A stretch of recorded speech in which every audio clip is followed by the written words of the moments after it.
এরকম সময় তোমার গার্লফ্রেন্ড বা বয়ফ্রেন্ড তোমাকে ছেড়ে চলে গেল, তাকে শেষবারের মতো ফিরে আসার জন্য বললে, কিন্তু সে তোমায় ছেড়ে চলে গেল।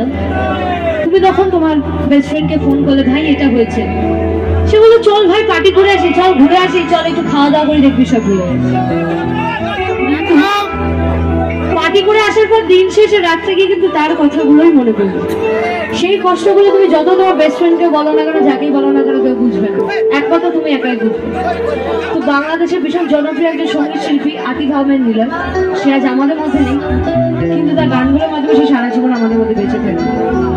ঠিক এইরকম একটি সিচুয়েশনের জন্য তার গাওয়া একটি গান আমার ইউটিউব কভার থেকে, কেউ বোঝে না মনের ব্যথা,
It's